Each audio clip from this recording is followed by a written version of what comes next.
まもなく配信となります。配信開始までしばらくお待ちください。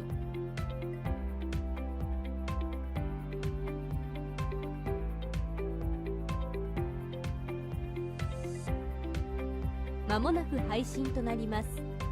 配信開始までしばらくお待ちください。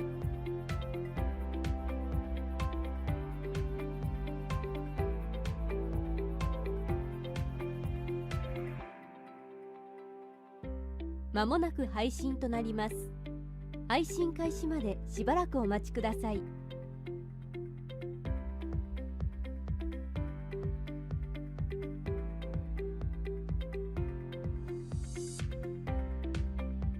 まもなく配信となります。配信開始までしばらくお待ちください。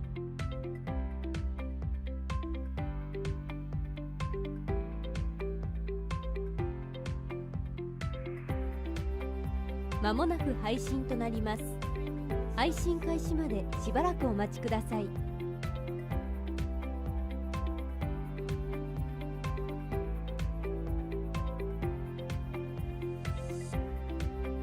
まもなく配信となります。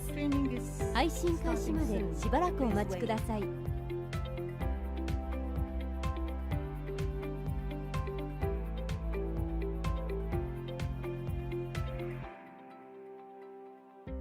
まもなく配信となります。本日はお忙しい中、笹川平和財団が主催いたしますウェビナーにご参加いただき、誠にありがとうございます。これより笹川平和財団安全保障研究グループ主催のセミナー、現実的な対中戦略に向けて防衛と経済安全保障を視野にを開催いたします。はじめに当財団常務理事の茶野より開会の挨拶をさせていただきます。茶野常務理事、よろしくお願いいたします。皆様、こんにちは。本日は笹川平和財団が主催いたします公開セミナー、現実的な対中戦略に向けて経済と防衛と経済安全保障を視野にご参加いただきまして大変ありがとうございます。主催者を代表して一言ご挨拶を申し上げます。先週にはイギリスのグラスゴーで岸田首相とバイデン大統領が対面での初顔合わせを行い、日米同盟のさらなる強化や自由で開かれたインド太平洋の実現などでin strengthening Japan-US alliance as well as realizing the free and open Indo-Pacific, they have reaffirmed to work in close partnership. More recently, the United States is showing very harsh stance vis-à-vis China, which is often called to be the new Cold War. But it is not that realistic as compared to the containment policy taken under the former Cold War vis-à-vis the communist camp. So we need to have a different thoughts as well as different policy, and that I believe is a consensus of both Japan and the United States. Both of our countries believe that it is not realistic to decouple China economically, but on the other hand, for 5G technology, semiconductor and AI, to allow China to have overwhelming supremacy in terms of military and information technology would have negative impact on the survival of the stable order of the world as well as the region as well as security of our two countries. We need to respond in a cautious manner. The government of Japan has first put forward the vision of free and open Indo-Pacific, and the United States government shared this concept. And we have been countering the expansion of the China's military, political, and economic influence. And we have been able to build the very close cooperative regime with allies and partners with the United States at the center. For the SPF Security Research Group from fiscal year 2020, we believe that we need to maintain economic prosperity as well as stability of the Indo-Pacific region to try to induce China to the rules compliance under the international order. We would like to put forward a recommendation to build realistic and effective strategy by Japan and United States, which is entitled Shaping the Pragmatic and Effective Strategy Toward China at the project.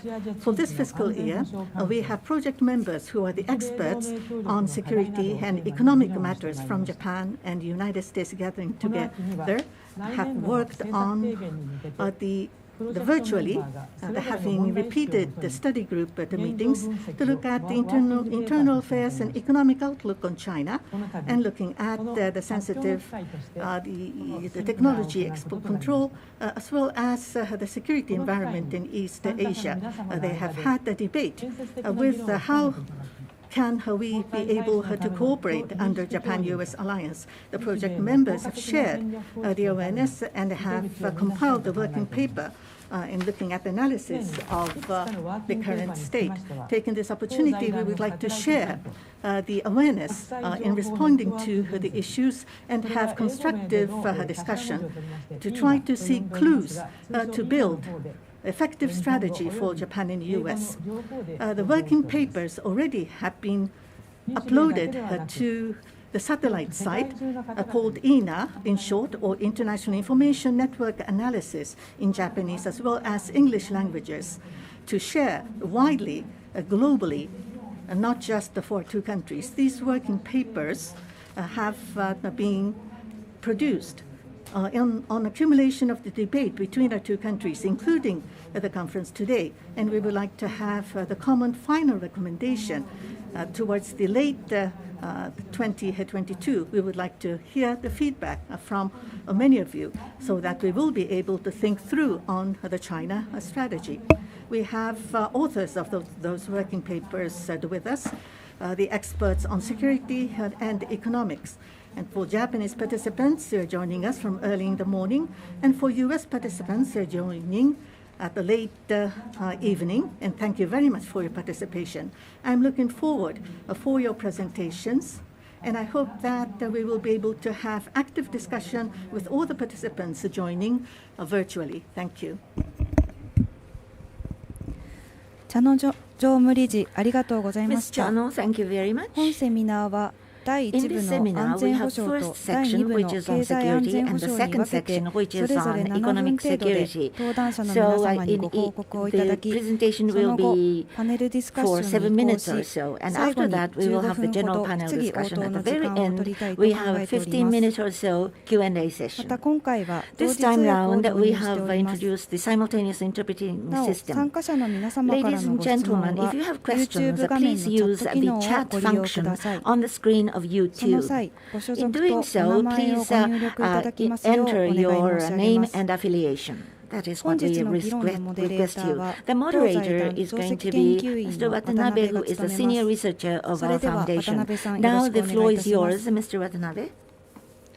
ご紹介いただきまし Thank you た very much 渡 for 辺 your 恒 kind です。 introduction. I am 笹川平和財 Tsuneo 団の上席 Watanabe. 研究員を I am 務 the めており senior ます。あ researcher とこ of の Sasakawa Peace 対 Foundation. 中戦略のプロジェクトの And プロジェクトリーダ also ー、 I'm the 実際には project 私が leader of the 相当 China これを project. 企画をして考 I えて have ますの planned で、 and I've been thinking about this 本 project. 日のモデレーターを So さ I せていただ am くという given こ the とになり role ま of a す。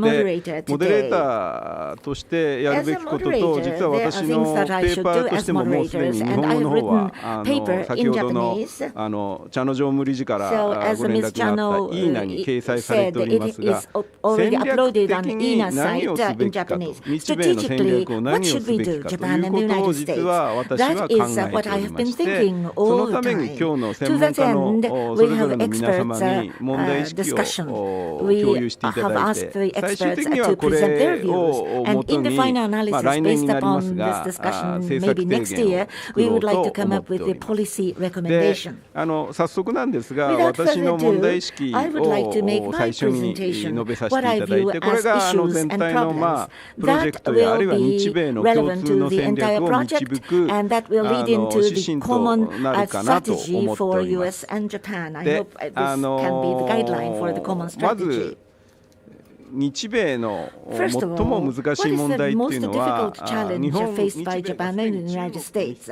Already in the economic field where Japan, US, and China are already connected very closely, the point is whether we can really prevail and win against the challenge of China over a long time, not producing any major losses.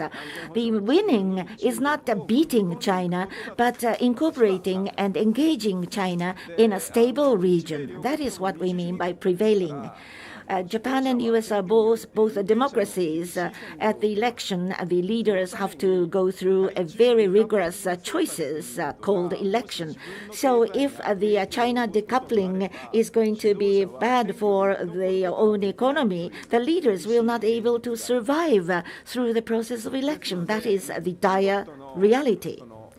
So in the geo-economic competition with China, if we lack the coordination between Japan and the United States, in the final analysis, it will give a trump card to China to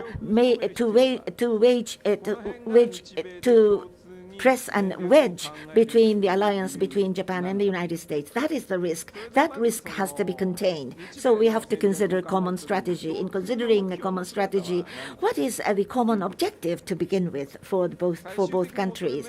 In the final analysis, what we want is that we will restrain the military adventurism of China, and we will maintain the rules-based order in the Indo-Pacific region, thereby continuing the economic prosperity that we enjoy currently in both countries. So there are geopolitical objectives to begin with. That is to say that if China makes unilateral military forces, well, that is what she is doing, that is impairing the status quo of the region. That has to be contained and that has to be restrained. That is the common interest. Now, in the economic field or geoeconomics, in the field of geoeconomics, what will happen? What kind of objectives do we have? Both the US and Japan in the economic field must maintain the current international order. Thereby, the other countries should not come to the military and economic field in altering the status quo power by utilizing some unfair practices. And this third power should not become the game changer. That is where we have the common interest. So this, based upon the common interest, we have common strategy. In order to achieve that, what kind of resources do we have, Japan and the United States? Geopolitical resource would be that US, Japan have military economic capabilities. And another thing is other major players in Indo-Pacific region. We must have cooperation with them. There is a system called Quad, US, Japan, and Australia, and India, for example. They will take part in the framework. So together with those players, vis-a-vis China, we will try to devise a good balance of power so that the major players would come to think that rather than siding with China, they would be better off to share the interests, common interests with Japan or the United States. Now, in order to achieve economic objectives, as in terms of resource, what we shouldn't forget is that countries of the world have benefited from the free trade and economic activities, which were supported by economic rule and order. Such rules and orders must be maintained into the future. That is the interest. And that, supporting that, US and Japan have supported that. And that could be the resource for both of us. But up until now, U.S. enjoyed overwhelming military capability in maintaining the regional order. That was the past model, and this past model is not agreeing with the current state of affairs. Then U.S., Japan, and Quad. So such a framework can become the core so that the we will utilize the soft power to attract countries who will agree with us, and military and economic hard power, as well as the software power, would be exercised to maintain and establish the good balance of power. So U.S. and Japan have capabilities and resources as such. We must make use of that. So to achieve strategic objectives, what kind of approaches do we need? Military balance of power policy would try to suppress and deter the Chinese military adventurism. However, if China deviates from the rules and utilizing what is called economic statecraft, so economic means would be used in order to achieve political goals, such actions of China could not be restrained with that. In medium to long term, we will give incentive to China so that they can engage in order. At the same time, if China takes any action jeopardizing the order, we will consider penalty. I think we have to consider such mechanisms. What is difficult in this is that free economic activities would be ensured in an order, and that order has to be maintained. And the basis of that is a system of ensuring free trade and investment. But that itself could give opportunity to China to have the military or dual-use technology so that China would become a game changer. That is the dilemma. The decoupling policy to China is very important in long term in order to check military balance. But the Quad countries or Korea, the allies, may have different opposing economic interests because these countries have close economic relations with China. So the coordination can be very difficult. So what can we do about that? So this is what is going to be presented by the speakers. Now, what are the issues? The first one is that the Chinese political leadership and economic growth in the long term, which direction is she going? We have to know about that. Today, Kojima-san and Tsugami-san will be more or less talking about that direction. The second one is vis-a-vis China. In order to maintain military balance of power, there could be a means which is effective and efficient. That is how we can upgrade our military capabilities, including the cooperation between Japan and the United States. Talking about today, Nick Senchaney and Eric Hegenbotham will be more or less talking about such points. And the third one is that in order to prevent the inflow of technology which would make China a game changer, military goods and dual-use goods and fundamental technologies export control, how we can control the export control. To this end, what kind of cooperation can we have between Japan and the United States? Talking about the speakers, Miria Sores-san and Jim Schoff will be making their presentations from their own vantage points. So this is what I view as the problems and issues, and I hope that those points would be shared between Japan and the United States. Thank you. Next, for part one, on security matters, the presentations will follow. From Keio University, we have Professor Kojima Kazuko to give her presentations first. So Professor Kojima, please. Thank you. Thank you for the kind introduction. I would like to share my slides, or can you share my slides on the screen? Yes, thank you. My expertise is domestic affairs of China. Today, defense and security and economics are to be covered. So I would like to find some interface with my specialty area.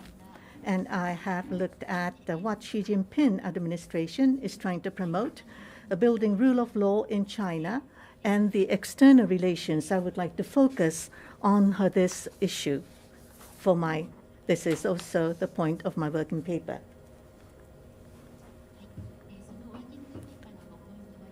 So there are 4 salient points of my working paper. Xi Jinping administration is promoting the building the rule of law, and one important goal of that is to expand the voice of China in building international norms.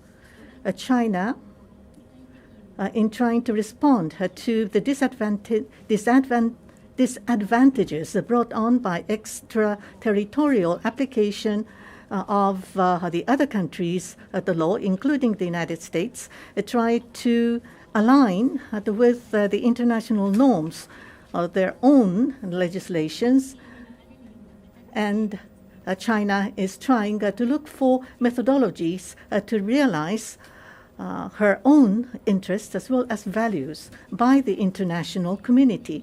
And thirdly, at the same time, China is trying to exercise leadership in building the international framework for rule of law-based cooperation through the Shanghai Cooperation Organization as well as the Belt and Road Initiative. In the field of international law, we see increased complex situation appearing. Putting aside whether you would support liberal democracy or not, that is not that relevant. Japan and United States are also based upon their own interests as well as the values, and both countries need to look at issue by issue in responding to China and trying to align and cooperate with China in building international norms. That would be a more realistic approach. I would like to briefly explain the background. First of all, next slide, please. Yes, this is the slide.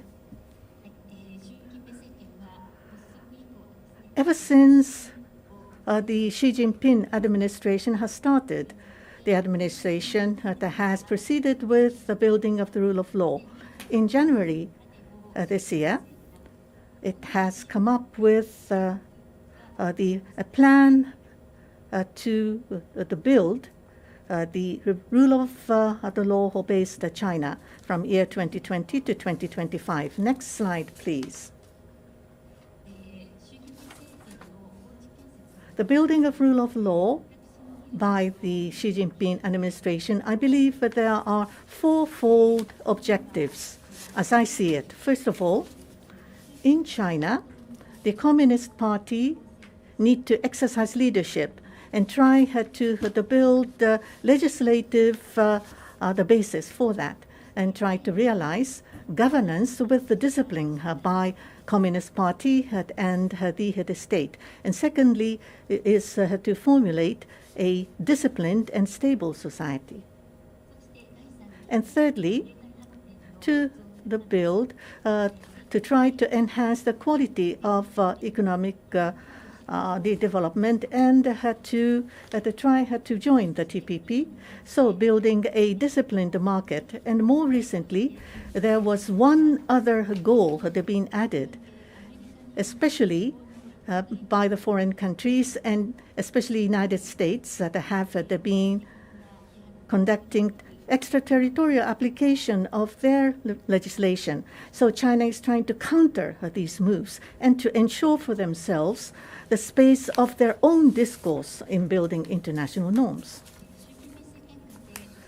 Under the Xi Jinping administration, in trying to build the rule of law order system, they have placed emphasis in the external relations, especially in October 2020, in the Chinese Communist Party, the Central Committee, the Fifth Plenum, they have stated to strengthen the rule of law, and in the Working Committee of the Central comprehensively governing the country by law,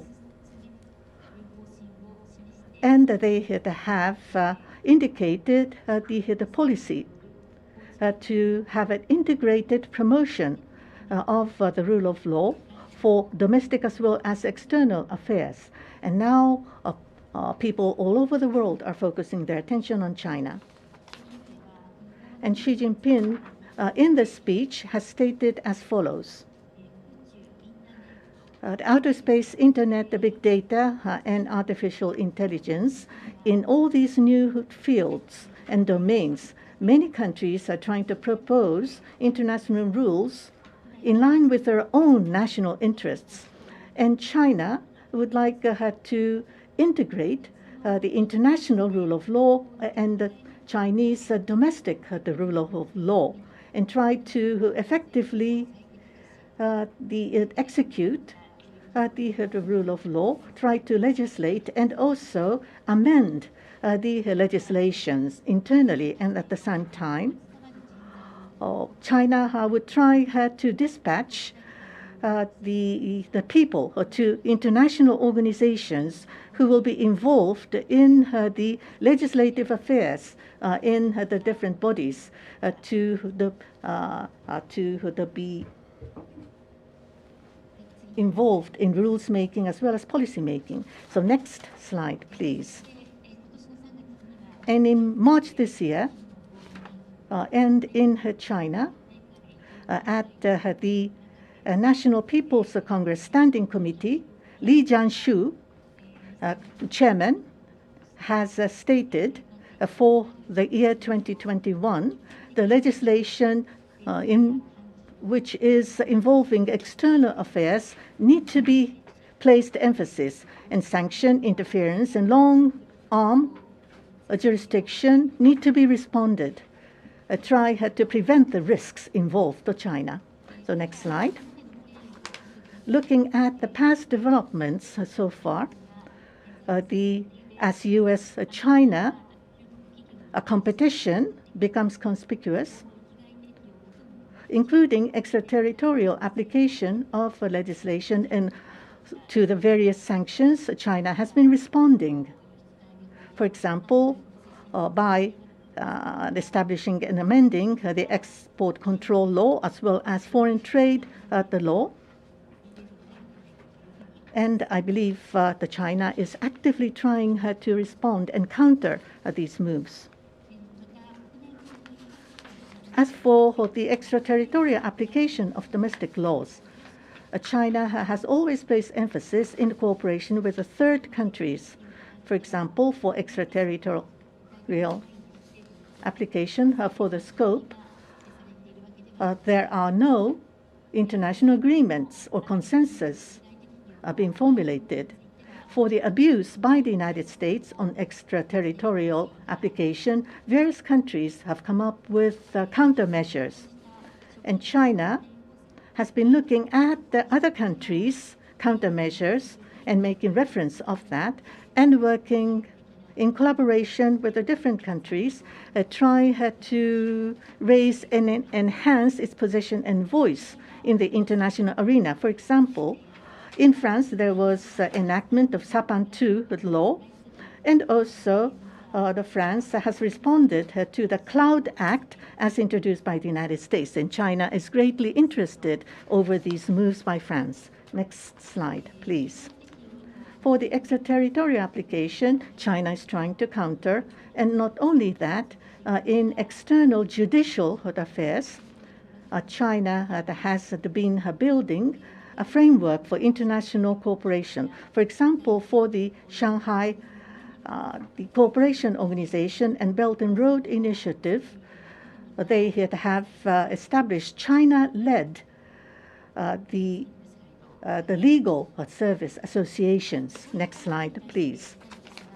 And lastly, for all these moves made by China, what should we do in response? Xi Jinping administration, in the short term, looking at how to counter and respond to extraterritorial application of U.S. and other countries' domestic legislations, and also proceeding with technological development, and it is trying to enhance its discourse its voice in the international arena. And there are complex situations in the United States in how to respond to China. But China is looking on how these things are going on in other countries and trying to develop their own framework, which would be more advantageous to me. And to align with international norms in trying to build and lead in building the framework for international legal cooperation, especially through the SCO as well as the BRI. So for Japan, we should not be too obsessed with the ideological banners such as liberal democracy to be defended or not. We need to have a contact with China on issue by issue the basis and trying to align with China in building the proper international norms based upon our own interest and values. So that's all from me. Thank you. Thank you very much. Next speaker is Dr. Eric Hegenbotham, Principal Research Scientist, Center for International Studies at MIT. Mr. Hegenbotham, the floor is yours. Good morning.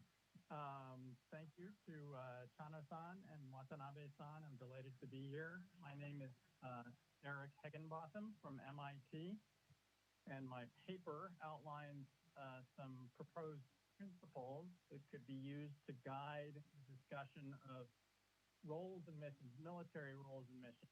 In other words, the specialization of labor within the military alliance.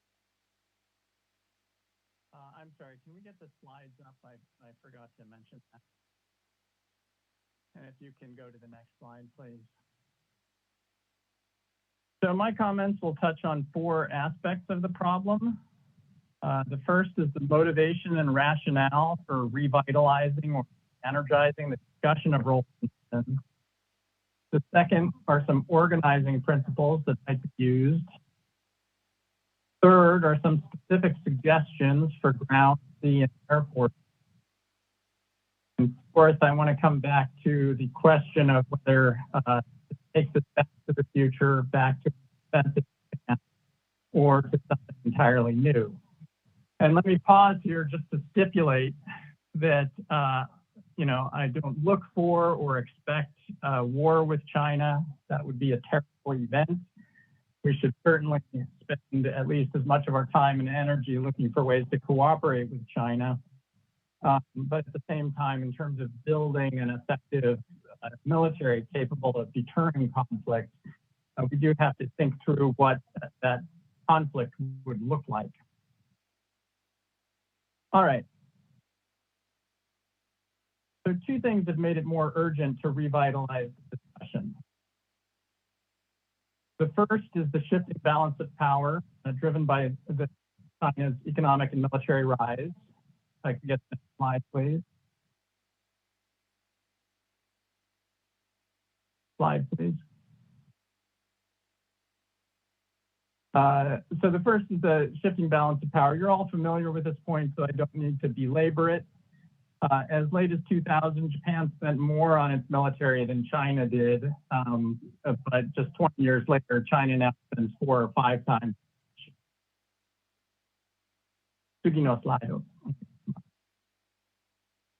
So we're not in a Cold War with China. The balance of regional military power is, generally speaking, more similar to that of the Cold War than it was during the immediate aftermath of the Cold War, the period after the Cold War.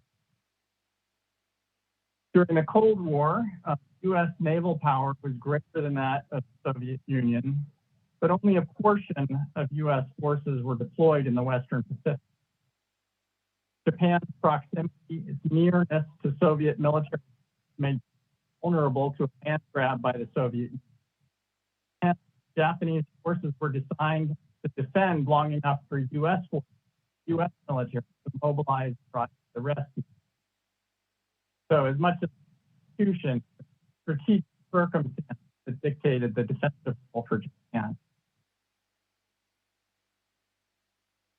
By the early Cold War period, Japan was an economic powerhouse. There were no neighboring states that threatened Japan's home island. Japan could therefore pursue military tasks abroad, overseas, in the Middle East or wherever, without creating risk for the alliance, and Japan became a security exporter. Now, with the rise of China, of course, we've come full circle. The nature of the threat or the challenge is quite different, but the asymmetry of power in the immediate region is enormous, at least as large as it was during the Cold War. The United States still has far more resources or far more military resources than China. But again, it only maintains very roughly 15% of its combat power in the Western Pacific. So the alliance is once again heavily reliant on Japan for being able to hold until the cavalry arrives. Hopefully, okay. The second element driving this discussion, or which should drive this discussion, involves military technology. And there are a lot of things we could talk about, but here I'm going to focus on the proliferation or the spread of increasingly sophisticated missiles. So conventionally armed missiles today, longer ranges, that's 1,000 kilometers. They're highly accurate. They've become relatively cheap and numerous. So the United States, for example, plans to buy some 10,000 JASSM, one type of missile, but 10,000. And these missiles are networked with one another and with other systems and with each other. Overall, they pose enormous challenges, really, for both sides. The threat to traditional bases is particularly significant or large. A single salvo of 53 missiles armed with submunitions, cluster munitions, could blanket all of the hangars where aircraft are parked and open air parking areas and runways at today's airport. Naval bases are equally vulnerable, particularly in port, but also at sea if they're found. Okay, so these two things, the changed balance of power on the one hand and evolving technology on the other, provide us with two principles we can use in considering how to redefine roles and missions to an alliance and defense forces more effectively. One of those is temporal or has to do with time, and the other one is spatial and has to do with space and geography. So the temporal or time consideration is that there would be different state operations in any military contingency that involves China. If I can get the next slide, please. And the next slide. And the next slide. And the next slide. Okay, so the first phase of conflict would essentially be a holding action that would be designed to blunt an attack, a Chinese attack, and prevent an attacking force from achieving a fait accompli, from achieving its objectives quickly without the U.S. and Japanese side, without the alliance suffering unsustainable losses. Defending forces should, in this case, be able to disrupt and attrit adversary forces, wear them down, particularly force multipliers, like assets, submarines, aerial tankers, and that. Slide, please.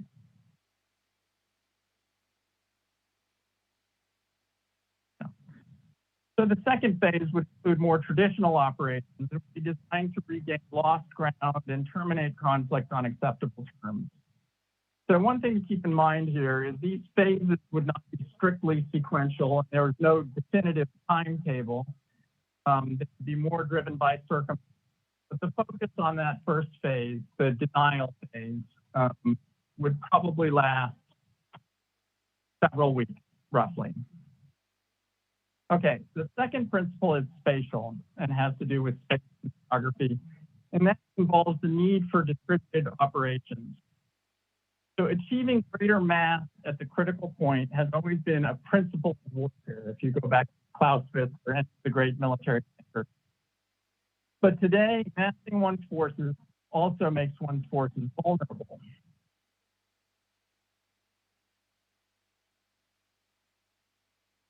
So distributed operations involve dispersing assets, spreading them out widely, while exploiting the range and the ability to network one's forces to mass fire. So creating virtual mass while you're not physically putting all the stuff in one place.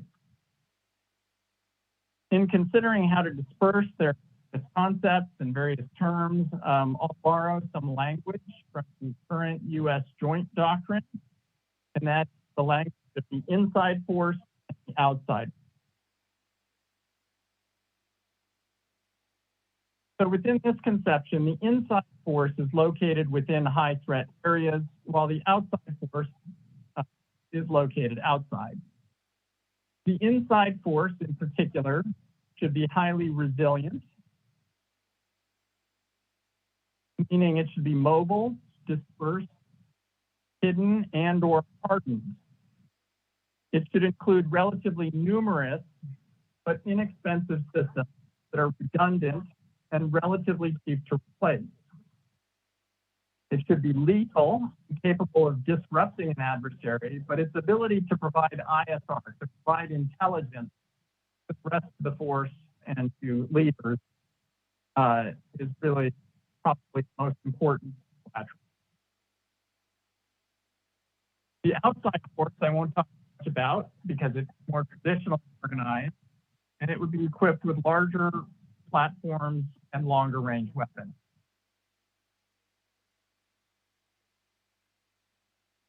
Okay, what does all this mean for roles and missions within that alliance?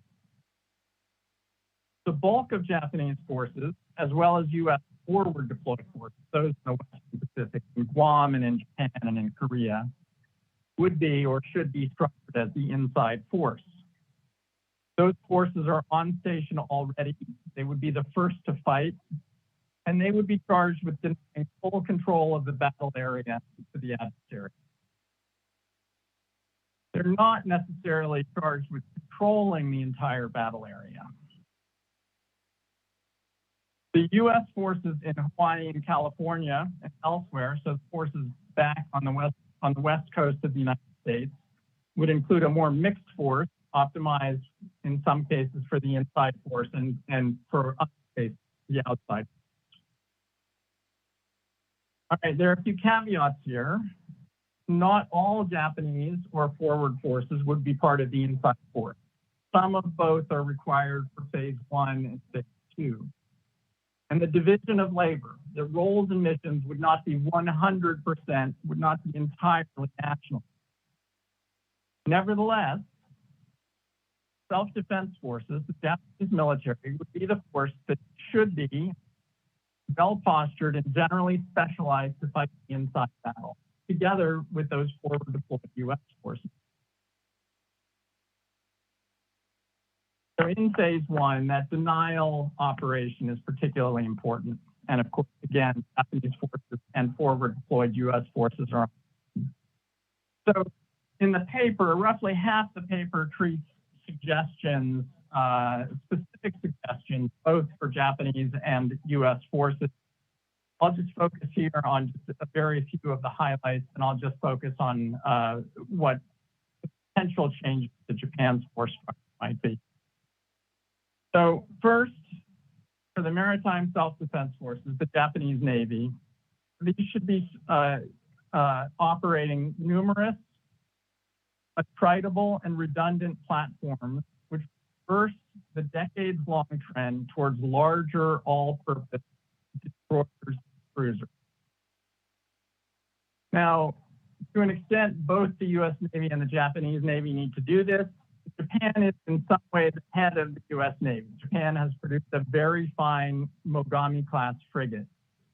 But the MSDF could be more thoroughgoing. In other words, it could go farther in this direction in moving from large to small. Okay, moving on to the air self-defense force, the Air Force. Far more needs to be done by both the United States and Japan to ensure resilience and survivability in the air forces. Bases need to be hardened. During the Cold War, more than 1,000 hardened aircraft shelters were built in Europe, but only a handful exist today in Japan. more need to be built. Both the US and Japanese Air Forces will need to learn how to operationalize agile combat operations. That's the name that the US applies to this, but basically it means a more agile, more mobile posture for the Air Force to be able to move from base to base, including to civilian dual-use facilities.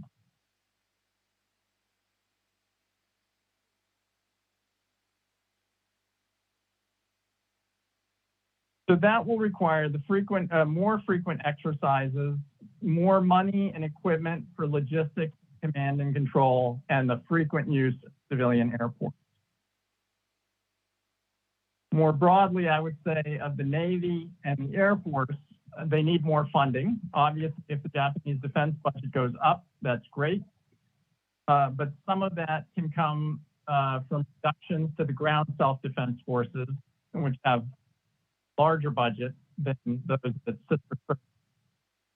The contingencies we're talking about are overwhelmingly air and maritime battles. And in these scenarios, the GSDF, the ground self-defense force, is a supporting, not the supported arm.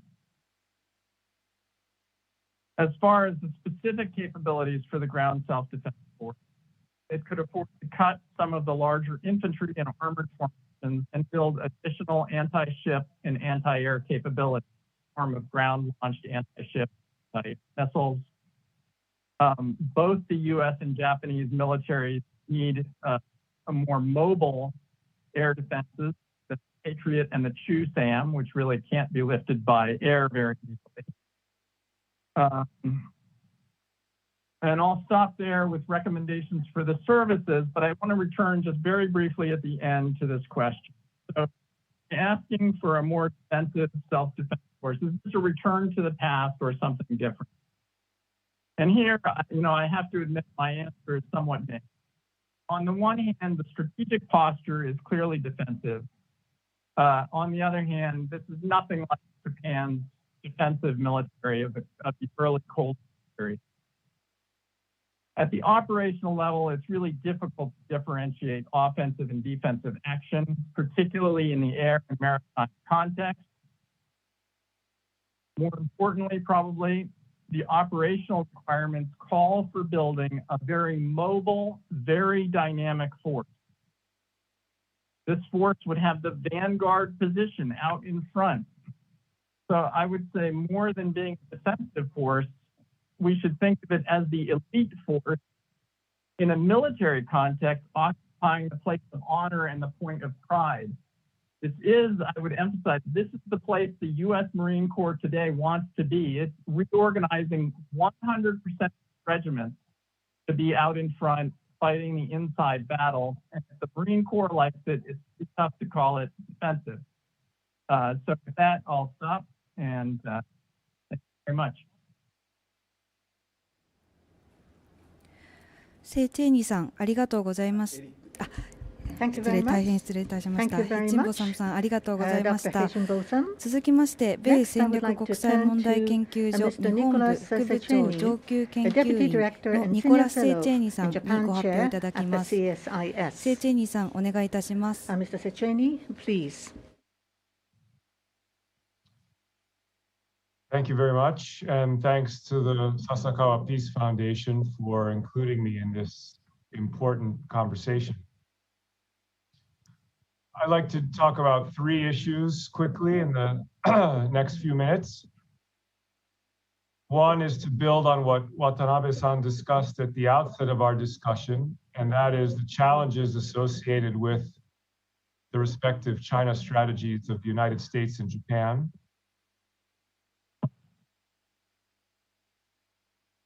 Secondly, how our two governments, the US and Japanese governments, are aligning alliance capabilities to meet the China challenge.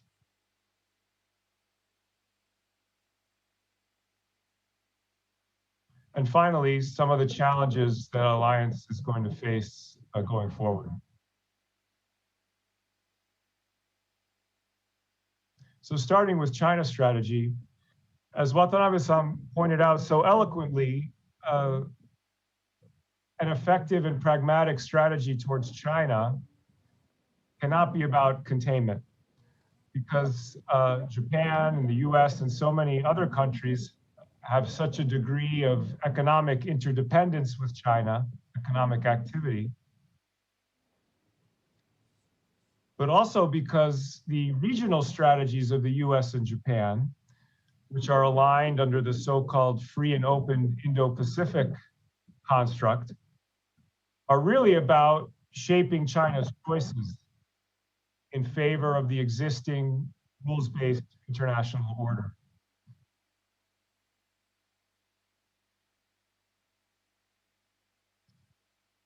So China's strategy for both the United States and Japan is really a delicate balancing act between deterrence on the one hand, deterring China's coercive behavior, and finding opportunities to interact with China on the other hand, both to stable diplomatic relations, but also find opportunities to continue the economic interaction that has played such an important role in interaction with China in recent years.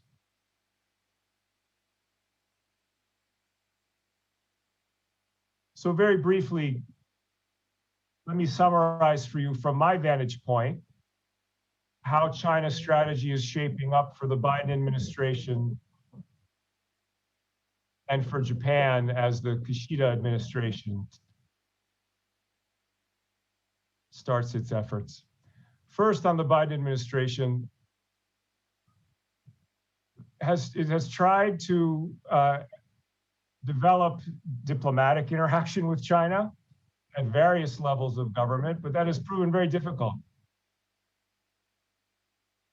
As you heard earlier, China is increasingly assertive externally, and Xi Jinping is not really in the mood to engage in diplomacy with the United States or others.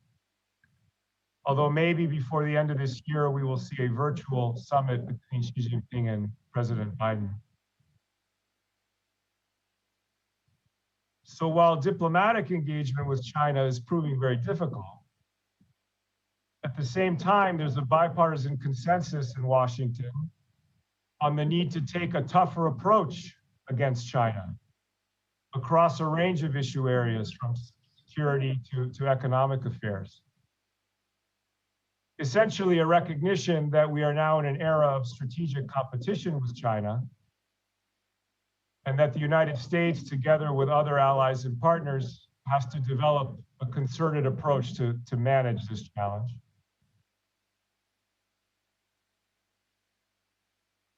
And also an increased concern in Washington about China's rapidly advancing military capabilities, evidenced most recently by a report issued by the Department of Defense expressing concern about both China's conventional and nuclear capabilities. So the trend line in the United States is really shifting heavily in favor of deterrence. Still a desire to interact with China, but definitely a prevailing instinct to deter and to compete with China.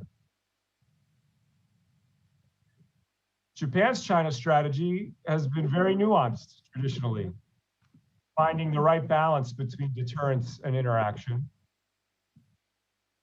It's important to remember that next year marks the 50th anniversary of diplomatic ties between China and Japan. And so one could expect a desire to find avenues to engage China diplomatically and stabilize the relationship with China. At the same time, there's also a trend line in Japan favoring a deterrence and a tougher approach. You have a new prime minister, and Prime Minister Kishida, who's been very vocal on democracy and human rights concerns. And the reported appointment of former Defense Minister Nakatani seems to suggest that this theme will feature quite prominently in the Kishida government's China strategy. And in the course of the LDP leadership campaign and the recent lower house election campaign, you saw a lot of discussion about enhancing Japan's defense capabilities, referencing issues such as strike capability, as well as the theme of economic security, which some of our colleagues will describe in more detail in a moment. So in both countries, there's a desire to stabilize the relationship with China by identifying opportunities for interaction, but also a recognition that China is becoming more coercive and less willing to interact with the US and Japan and other countries. So while not giving up on the desire to interact with China, I think in the near term, an effective and pragmatic strategy for the US-Japan alliance is to strengthen the capacity to deter China's coercive behavior.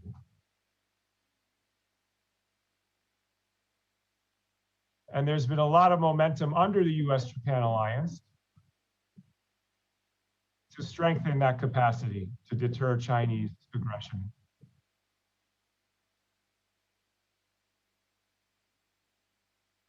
In the interest of time, I won't get into this in too much detail,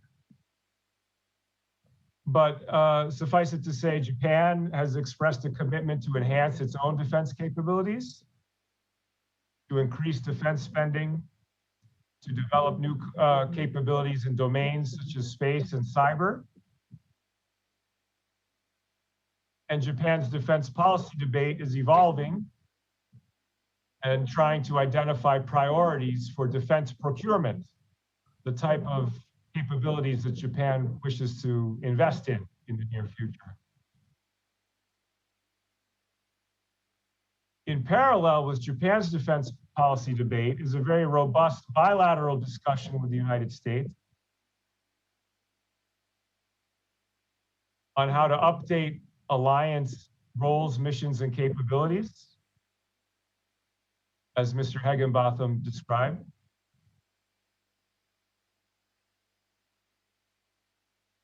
And also updating our respective defense strategies in response to the increasingly complex security environment in Asia. And I think the most important capability that the alliance can develop in this context is interoperability. Jointness and interoperability through training and exercises, strengthening habits of security cooperation sends a very powerful signal about the capacity of the alliance to deter China's assertiveness in the region.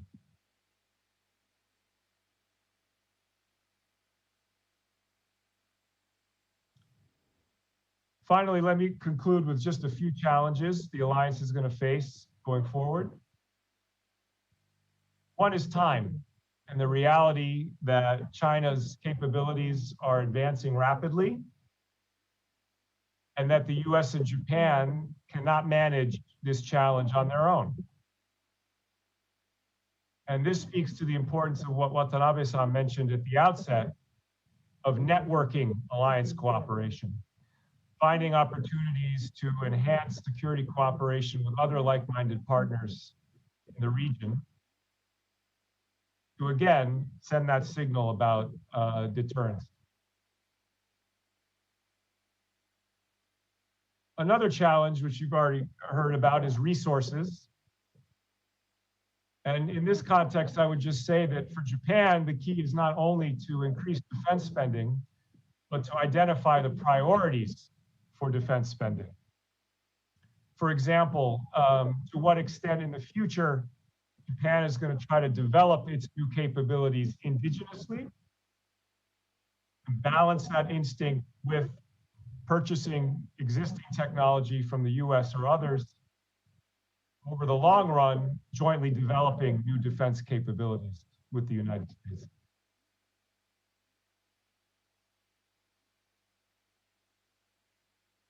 And finally, the challenge of coordination for the US-Japan alliance. How the United States and Japan are going to maintain this balanced, nuanced China strategy, balancing deterrence with opportunities for interaction at a time when China appears less and less willing to engage.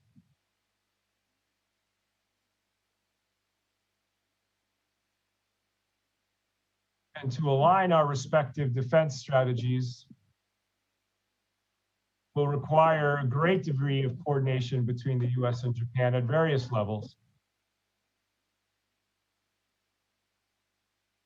And I think that in part explains why Prime Minister Kishida is so eager to meet President Biden at the earliest possible date, to exchange views on the China challenge, and also to sustain the momentum that's been developed in US-Japan alliance cooperation over the past year. So I think the US and Japan alliance is in a good place. Our China strategies are fundamentally aligned. There's a lot of interaction between the US and Japanese governments to advance the alliance security cooperation agenda. And there's a great deal of interaction at the leadership level to ensure that we are coordinating our respective approaches to the China challenge.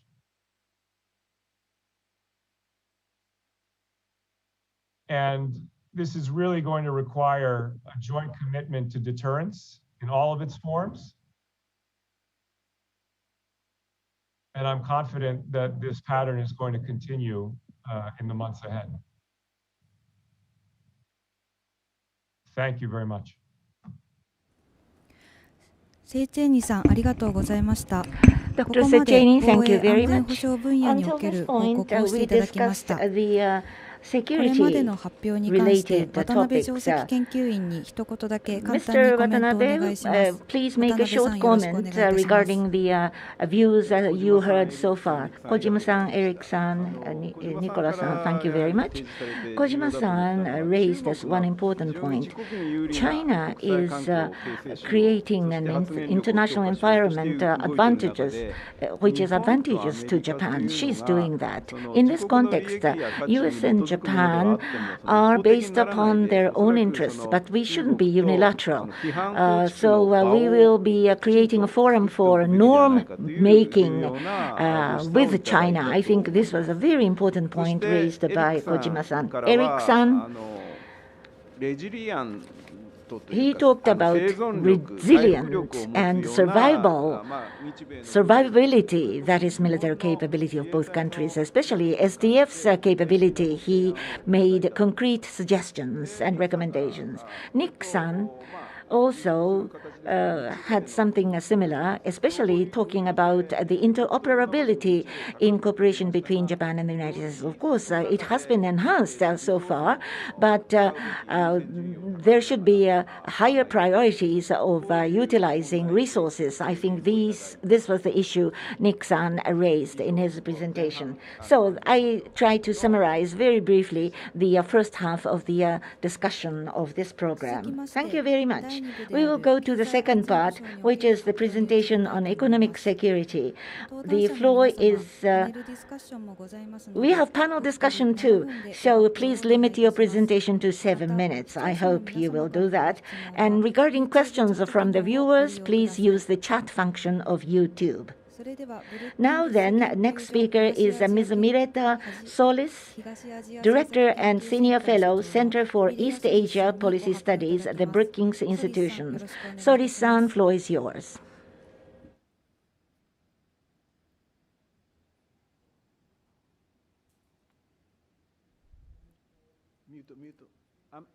Mireya, unmute.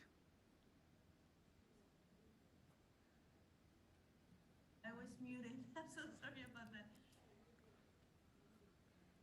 I just wanted to give my thanks for including me in this important conversation.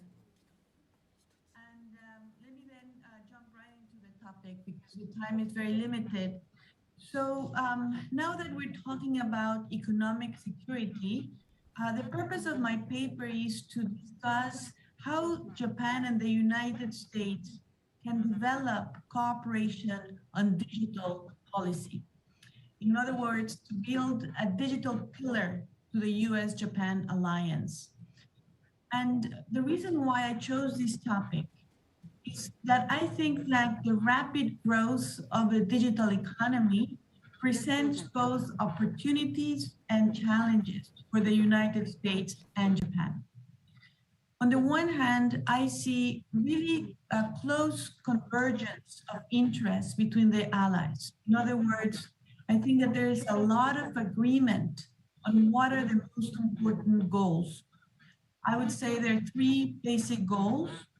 One is to craft, to develop international rules that sustain free and safe data flows, to have an open digital system. The second important goal is to protect the infrastructure for advanced mobile communications, 5G and beyond.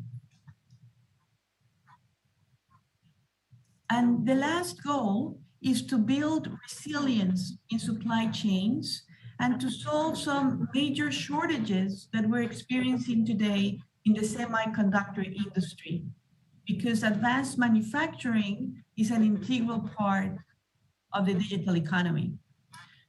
Now, the stakes in getting US-Japan cooperation right could not be higher, because we're going through a technological revolution. We are living in an era of intensified state rivalry, and we're also feeling acutely the impact of the pandemic. So our societies, our economies are undergoing a digital transition. However, the future of an open digital ecosystem is not assured. So this is a project that looks at how the United States and Japan should devise a smart and effective strategy vis-a-vis China. And I would think that the digital component is very important, given China's ambitions to become a leader in high tech, given its restrictive policies on digital trade and digital flows, and given China's growing influence in many countries and regions through its digital Silk Road. Now, the paper can get very technical and it's very long, but I would like to just touch on some of the main conclusions and focus on two main areas. So I'm going to very briefly touch upon semiconductors and digital trade rules, and then I'll conclude. So let me start with the question of supply chain resilience in semiconductors. Semiconductors have actually played a very important role in US-Japan relations. And in the past, it used to be an issue of disagreement among these two countries. There was a lot of very bitter trade friction in the 1980s. And that led later on to the semiconductor agreement in the mid-1990s that contained a heavy dose of managed trade and was actually eventually deemed inconsistent with the multilateral trading rules of the World Trade Organization. After that episode, however, the industry changed in dramatic ways. And what we saw is the entry of new competitors in Northeast Asia, and particularly Taiwan and South Korea.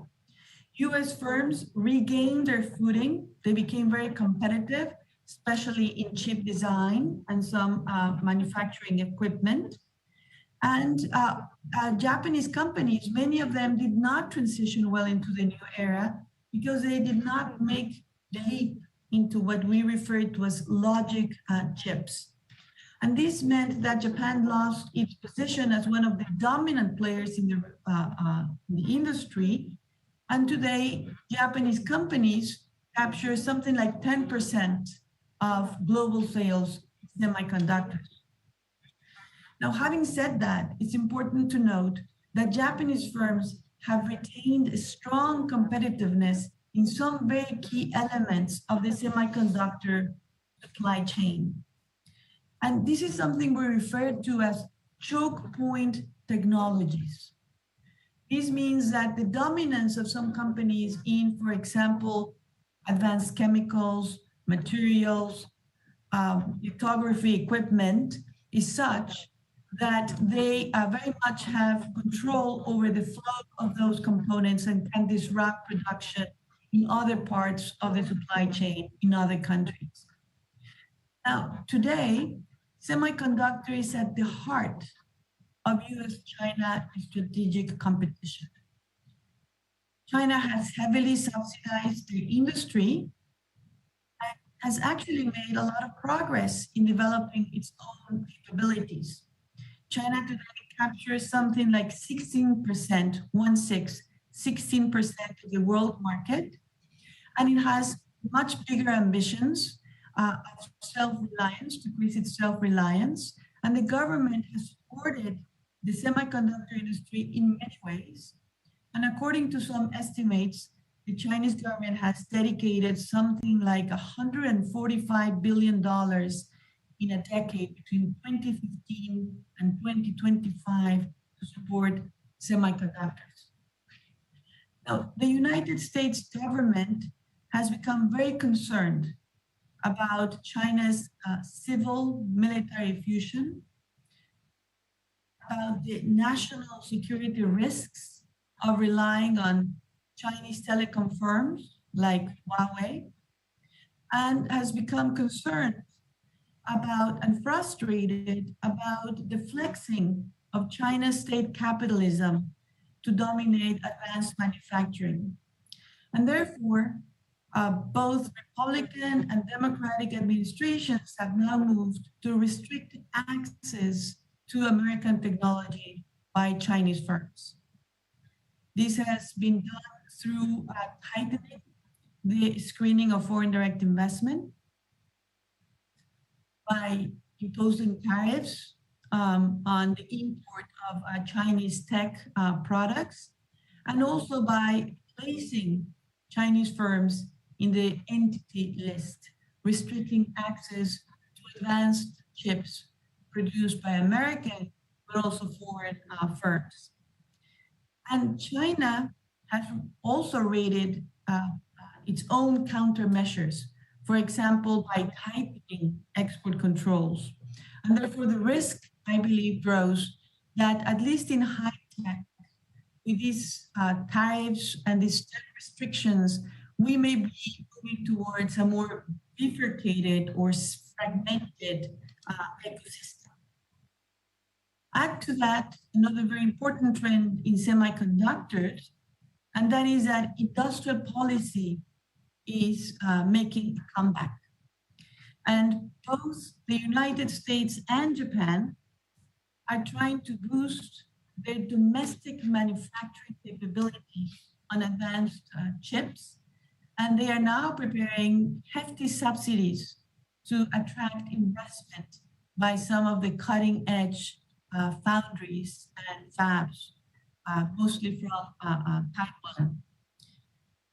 Now, it's important to note that the competitive pressures are intensifying, not only because of China's state capitalism, but also because governments in Europe, Asia, and North America are scaling up subsidies to boost domestic manufacturing capabilities. And therefore, I think that a very critical issue for effective US-Japan cooperation going forward is to avoid a subsidy race and to make sure that we do develop complementary trusted supply networks, and we do not embark on subsidies that could contravene the rules of the World Trade Organization. Very briefly, let me touch on an important area, which is digital trade rules. And what we find here is that the digital economy has grown very rapidly, but the international rules have not kept up with these developments. And once more, I think the risk of fragmentation exists because digital protectionism is on the rise. And studies that look at how restrictive national policies in the digital economy are have found, for example, that China is at the top of the list in imposing restrictions on data flows. Now, the United States and Japan share a very strong interest in keeping an open digital economy. And they have collaborated effectively in the past to craft rules towards that end.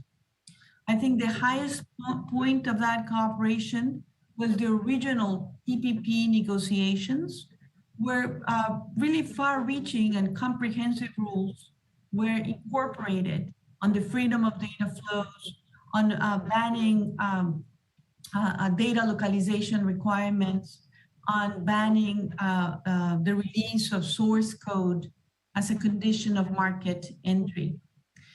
Nevertheless, and unfortunately, the United States stepped out of the TPP, and Japan and the other 10 countries ensured the survival of this important agreement with its digital trade rules. And the United States and Japan later on negotiated a bilateral digital agreement.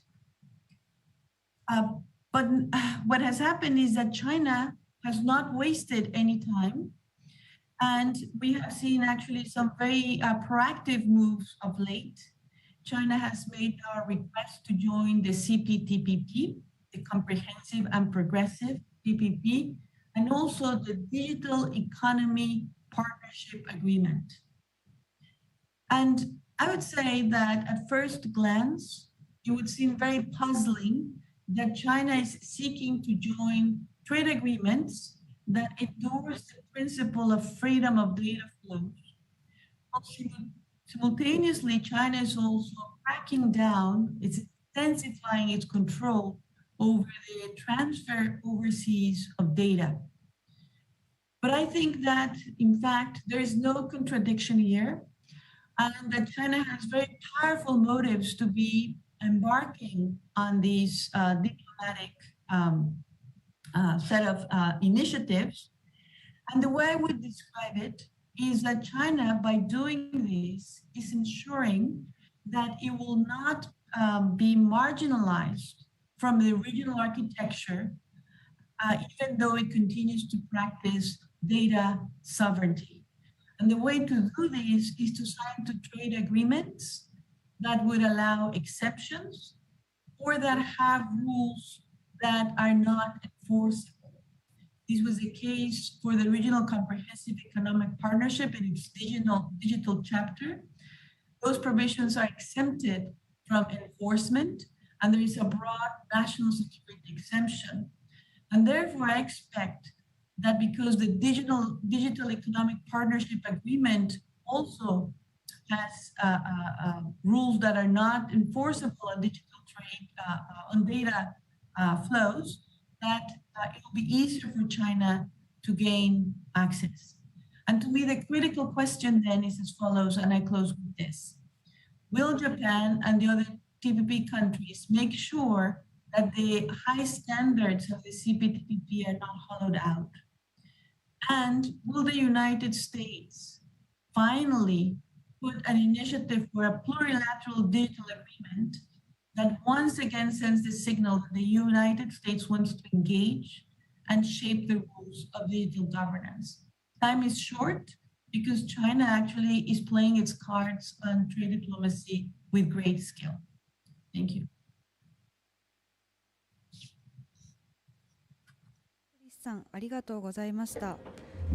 Thank you very much, Dr. Solis. And now, I would like to ask Mr. James Schoff from Sasakawa Peace Foundation, USA, Senior Director. Mr. Schoff and Professor Sato of Takshoku University jointly have authored the working paper.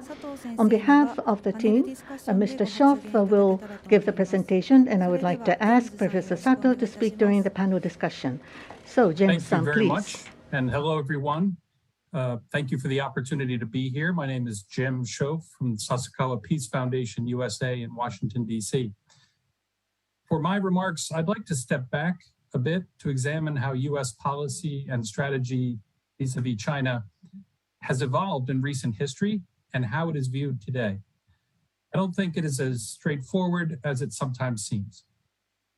And after that, because I think that truly coordinating economic security policies within the alliance is a critical part of our strategy. Even though it's relatively a new and significant challenge, I'd like to talk about ways our two governments might approach this policy coordination process. And I'm thankful to my colleague, Professor Sato, for his cooperation on this paper. First, on recent history, the United States engaged in a number of pivotal China policy and geopolitical strategy debates during the 20th century. These included the effort to support Chiang Kai-shek and the Chinese nationalist movement in the 1940s, President Nixon's decision to switch U.S. recognition of China from the Republic of China to the People's Republic of China in the 1970s, and the pursuit of what some called deep integration with China via normalized trade relations and China's entry into the World Trade Organization, the WTO, at the end of the 1990s. Now, interestingly, the same Clinton administration that effectively pushed deep integration with China across the finish line was also the first to propose an Economic Security Council in the United States, in the White House, eventually becoming the National Economic Council, to help bolster U.S. competitiveness. So getting closer economically with China and strengthening economic security, in that era at least, were not considered running at cross purposes with each other. Today, however, it is a different story, and economic security has a new meaning tied more directly to national and military security.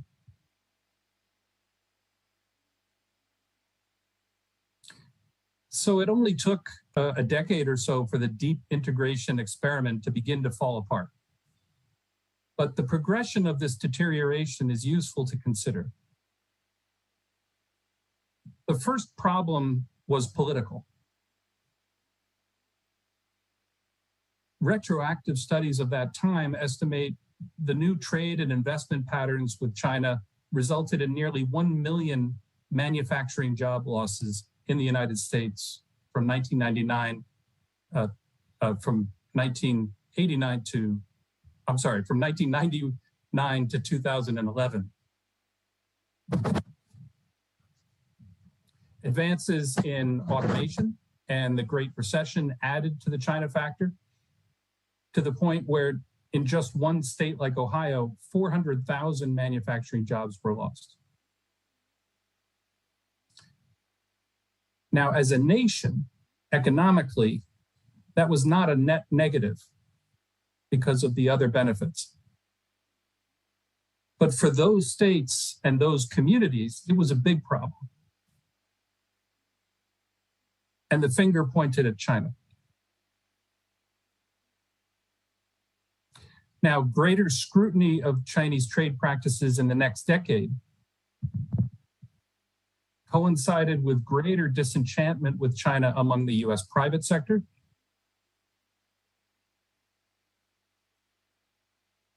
who became more critical of persistent market barriers, intellectual property theft, and Chinese subsidies to domestic competitors of foreign firms.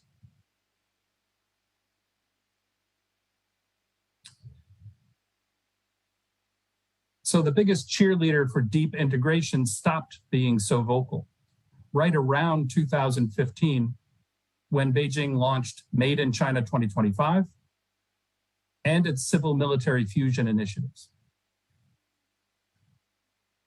As a result, an economic and then a military security layer was placed on top of this political layer of competition and concern about China.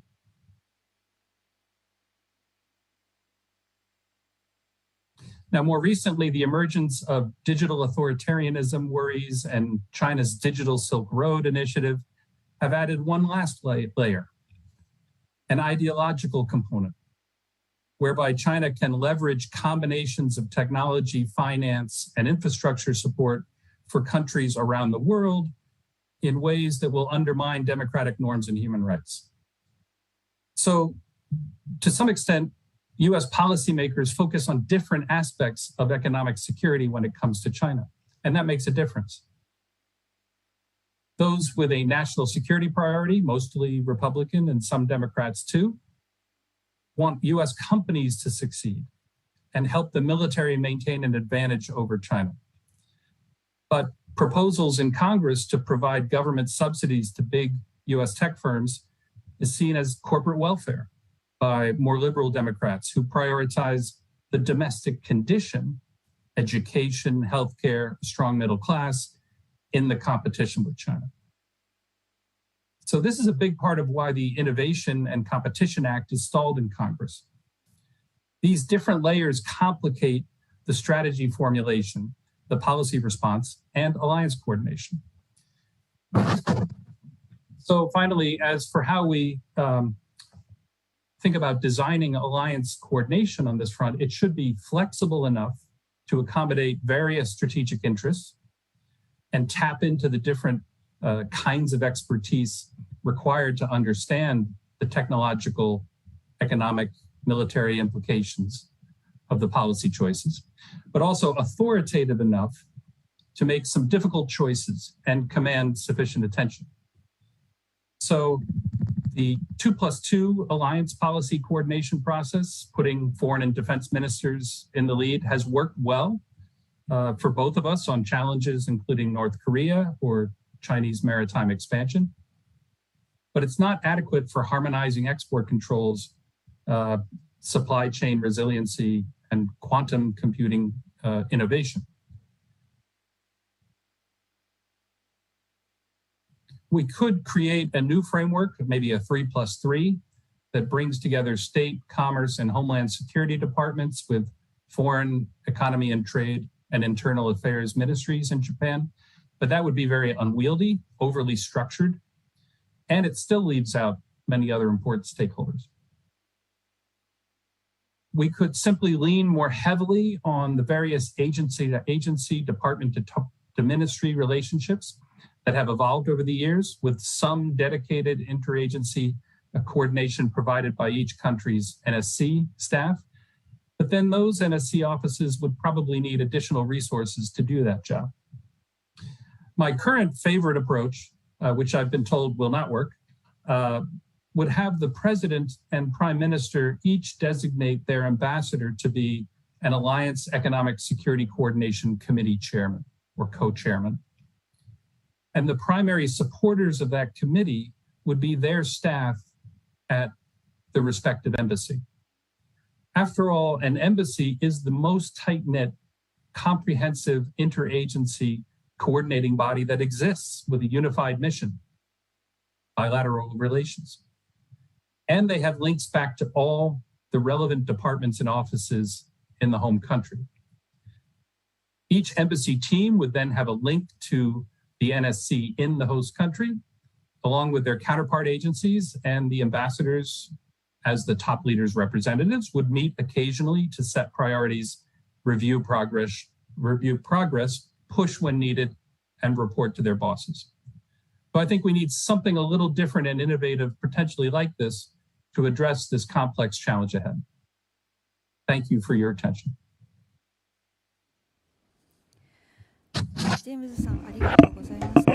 Thank you very much, James-san. We will go to the last speaker, that is Mr. Toshio Tsugami, President of Tsugami Workshop. Mr. Tsugami, floor is yours.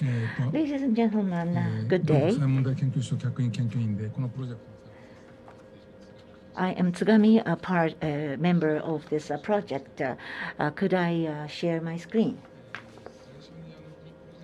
First, in this project, my assertion that I have made so far, I would like to give you the summary of that. And my conclusion is that China is falling into the middle income trap. This was the assertion that I made in the project activities up to now. Next page, please. The China can continue growing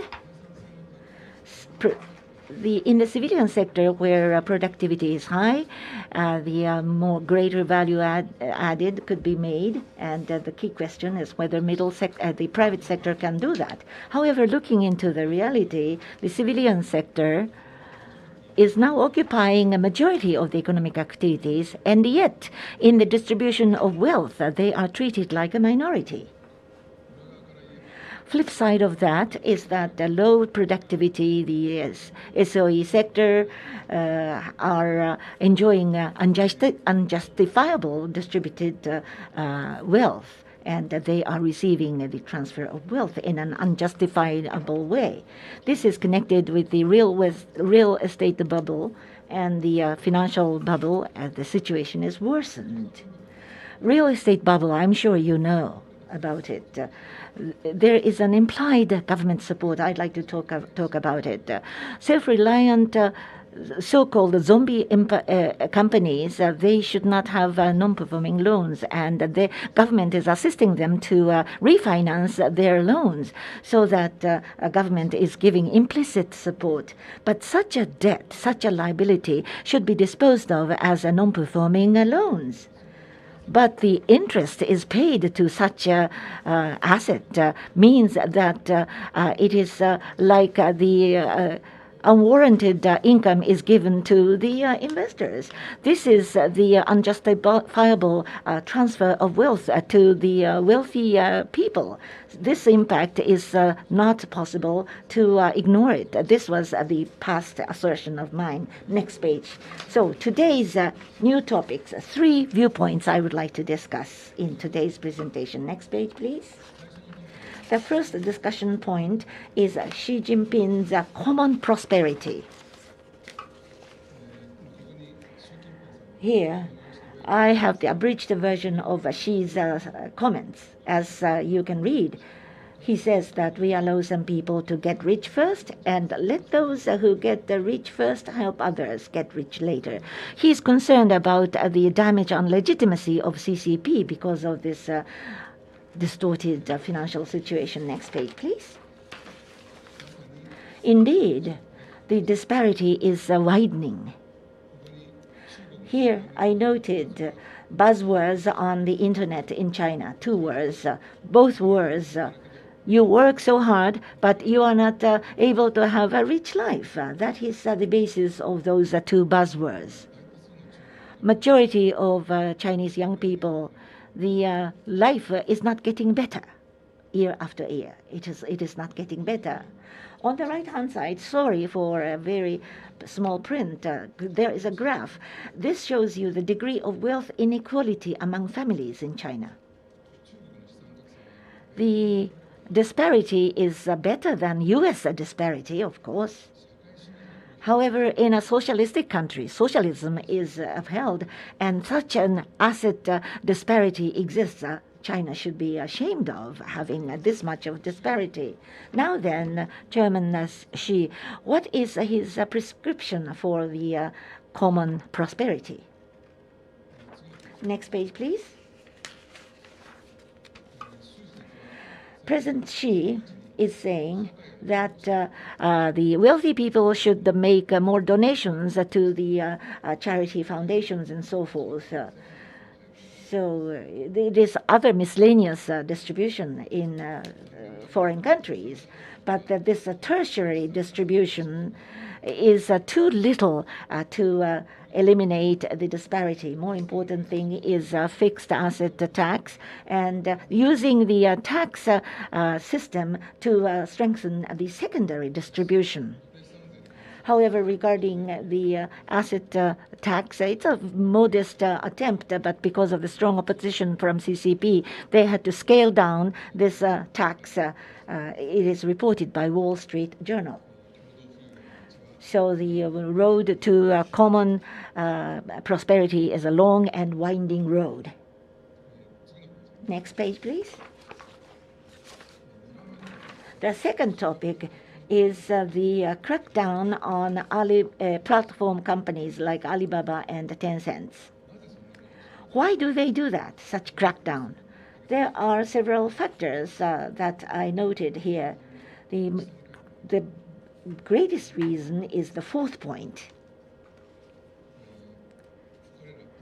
CCP recognizes that the platformers are becoming the fourth state of 21st century, which they think must be subjected to the CCP's strict control. They might rise to the fourth power. That's why they are having the crackdown. The power owners should be placed as subservient to CCP. That is the thinking in China. That is the fundamental reason of the crackdown. The platform companies are the star of hopes for the private companies, but they have fallen to the vassals of the power. So there is a big question whether such platform companies can maintain their vitality going forward. The last topic I would like to move on. Next page, please. The last topic is the rivalry between between China and the U.S. This is the scorecard of the rivalry. Last year, China's authoritarian regime gained a lot of scores. They were able to control COVID-19, but the U.S. had several hundreds of thousands of people dying because of the COVID-19. So last year, China gained scores, but this year, the one-party rule system has presented its shortcomings. Examples would be the electricity shortfall turmoil happening recently. The beginning was that by 2060, China will achieve carbon neutral. That was the President Xi's statement. After this comment, between the provisional governments, coal production was decreased and energy utilization was reduced. It's a rivalry, and that disrupted the coal production. And then the power plants suffered from the shortfall in the supply of coals. Electricity shortfall has adversely impacted the well-being of the industrial activities and people's life. So now government turned to the increased production of coals and so forth. Hasty instruction to resume. Then what about the decarbonization or carbon neutral policy? Where did it go? Next page, please. This is happening recently. The Evergrande Group event. The President Xi regime has hoped for the smooth, soft landing of the decreasing economic growth rate. Right-hand side graph shows you the they try to deleverage the economy. Every time the economy goes bad, there is a pressure rising for the lending increase, and that was the repetition. The cycles were repeated. Last year, after the pandemic, in order to subsidize the economic growth, they stimulated the economy, but a real estate bubble rekindled. So now they are controlling the loans given to the real estate industry. So Evergrande was a necessary consequence of such a policy. So government would like to they want to open the example so that they want to dispose of real estate bubble in a very careful manner, showing the shortcomings of their past policies. But Xi's policy agendas need a safe environment as a basis. So the real estate crisis, electricity shortfall, pandemic, lockdown, platformer crackdown. So there are so many downside events and no upside. So if economy goes worse, and then there will be a demand for the stimulus to the economy, and then they will be living on depending on the borrowed money. So it will be the repetition of what they had in the past. So under the name of President Xi, provisional governments were given the obligations and the norm to be established. So please, well, the provisional government had various segments, and they are having a competition amongst and between the government agencies, but there is no coordination with each other. They are trying to produce results, and then the composition of fallacy. The fallacy of composition is happening because of that. Electricity shortfall, real estate bubble, one-party rule of CCP shortcomings have become very apparent in this situation. This completes my presentation. Thank you.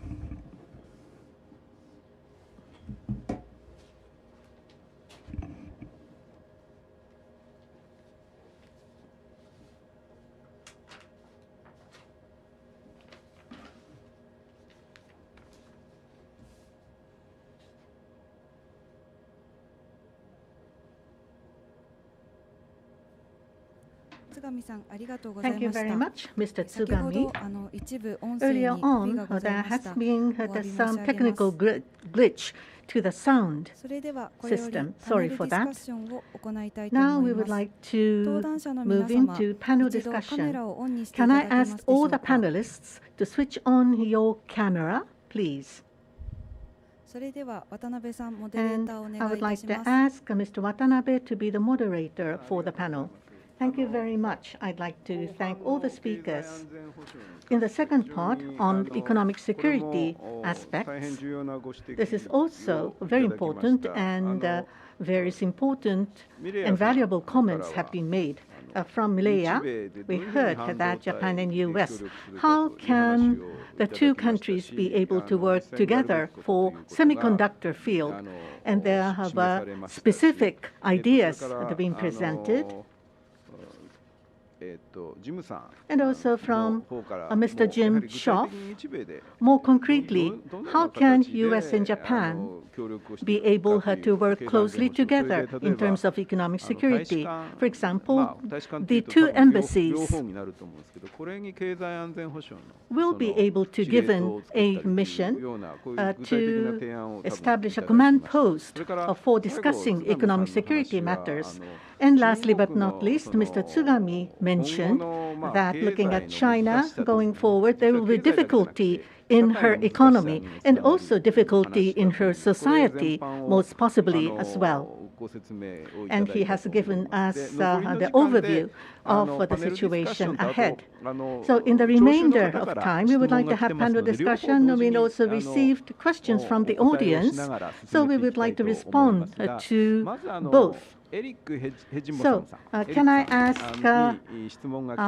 Dr. Eric Hegenbotham? There is a question for you, so if you could please respond to this question. Now, about the maritime self-defense force, you have made a recommendation that they should go for the smaller the equipments. But there are very rough seas surrounding Japan. So for small boats and vessels, it will be very difficult for them to operate. So, how can this problem be overcome? That is the question.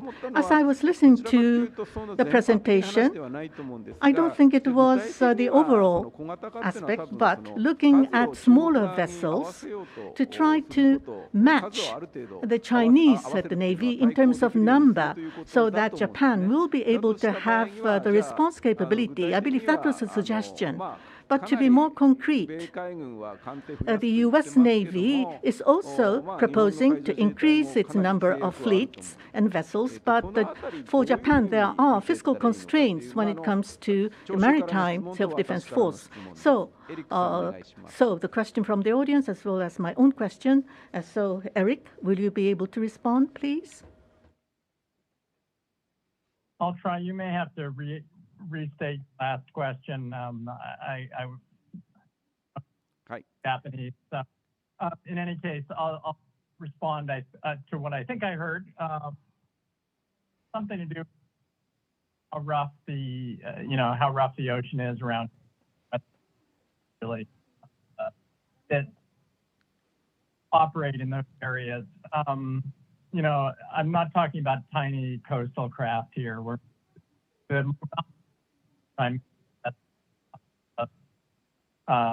you know, what Japan can and should be doing and is doing really. 8,000 tons, actually larger than some of the destroyers that it built in the past. There's been sort of for time. So this is backing off something on the order of 11,000 tons, but it's not a tiny ship. I put it as an outstanding design. The U.S. has a installation class frigate, which I think was really the safe design. The U.S. has had a couple of disasters with warships. And so it really decided on a very safe frigate design. I think it couldn't afford a public relations other disaster. However, so I'm sorry, the U.S. Constellation class is really sort of like a mini, right? It doesn't look much, doesn't act much differently from a destroyer. The Japanese Mogami class, very fast, it's very stealthy. It still has plenty. So that's really what I'm talking about. And then Nabe-san, I'm afraid you're going to have to restate the question. I apologize.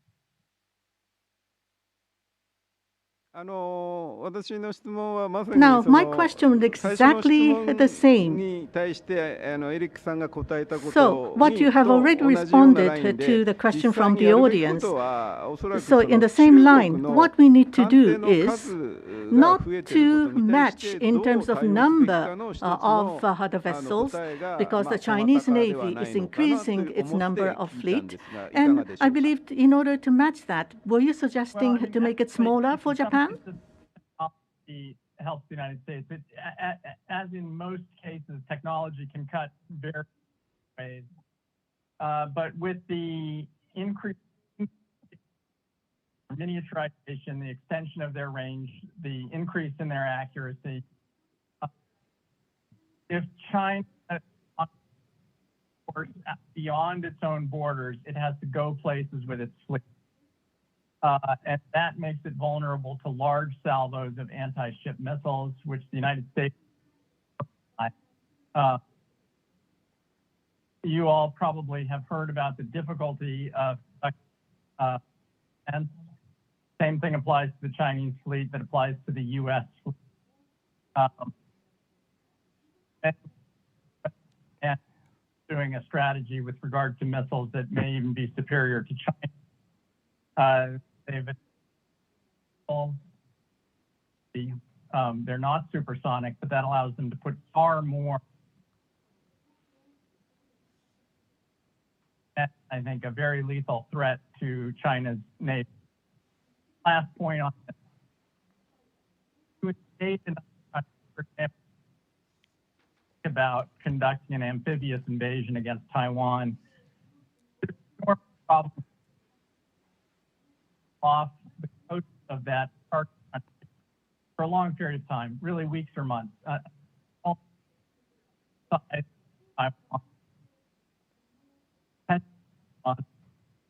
You're announcing your position, that becomes a fixed target, and U.S. and Japanese could use means and submarines.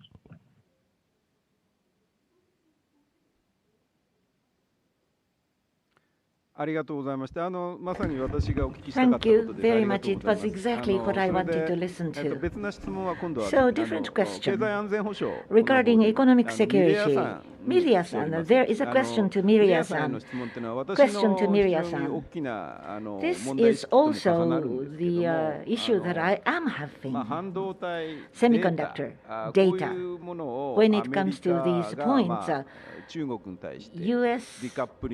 is trying to have the decoupling measures vis-à-vis China, and China is coming up with the countermeasures, and likewise, as decoupling measure is taken, and they are trying to prepare to the American decoupling policy.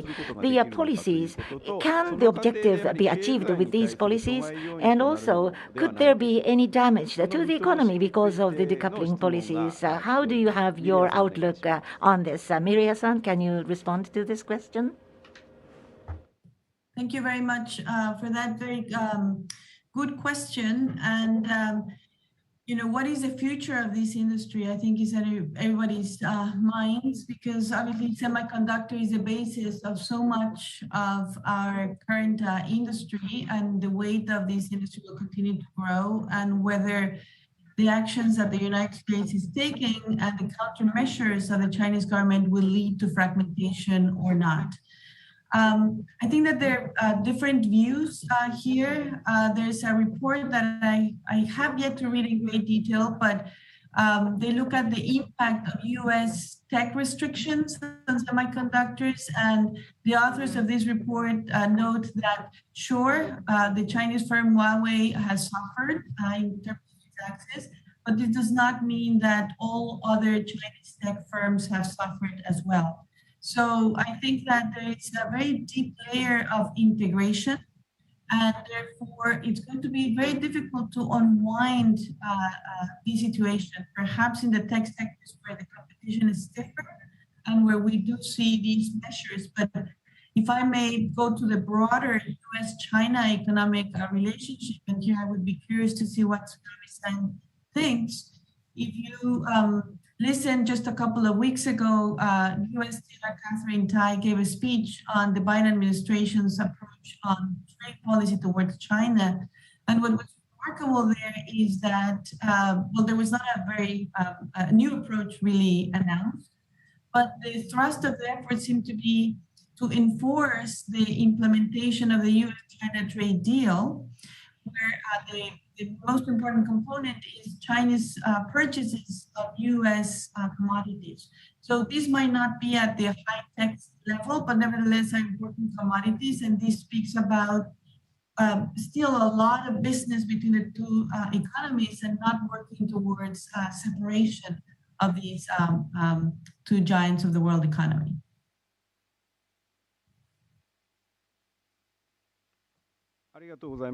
Thank you very much. Earlier on, I have already spoken. Mr. Jim Schroff's paper is co-authored by Professor Sato, and Mr. Jim Schroff represented the team to make the presentation. Professor Sato, who is an expert on export control.